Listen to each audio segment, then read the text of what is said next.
കൃഷ്ണ ഗുരുവായൂരപ്പ ശരണം. പൊന്നുണ്ണിക്കണ്ണൻ്റെ ഉഷപ്പൂജാലങ്കാരം 4 മണിയോടുകൂടി മലർ നിവേദ്യം കഴിഞ്ഞ് ശ്രീകോവിൽ നട തുറന്നു. പൊന്നുണ്ണിക്കണ്ണൻ അത് ആശ്രയിലകത്ത് പുഞ്ചിരി തൂകി നിൽക്കുകയാണ്. പൊന്നുണ്ണിക്കണ്ണൻ്റെ തിരുമുഖം ചന്ദനം ചാർത്തിയിട്ടുണ്ട്. ചെവിയിൽ മേൽക്കാതും കീഴ്ക്കാതും ഓരോ സ്വർണ്ണത്തിലകങ്ങൾ വെച്ചിട്ടുണ്ട്.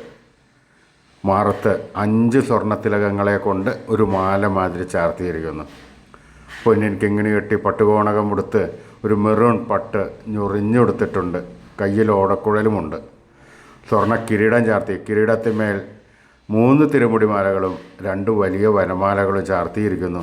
ആ പൊന്നുണ്ണിക്കണ്ണൻ അതാ മന്ദഹാസത്തോടുകൂടി തൻ്റെ ഭക്തരെ എല്ലാവരും കാണാനും അനുഗ്രഹിക്കാനും കാത്തിരിക്കുകയാണ്. എല്ലാ ഭക്തന്മാരും ഈ സുന്ദര രൂപം മനസ്സിലേക്കൊന്ന് ആവാഹിച്ച് ആ കണ്ണൻ്റെ തൃക്കാൽക്കൽ വീണ് നമസ്കരിച്ചോളൂ, പ്രാർത്ഥിച്ചോളൂ. കണ്ണൻ്റെ അനുഗ്രഹം എല്ലാവർക്കും ഉണ്ടാവും കേട്ടോ. നാരായണ.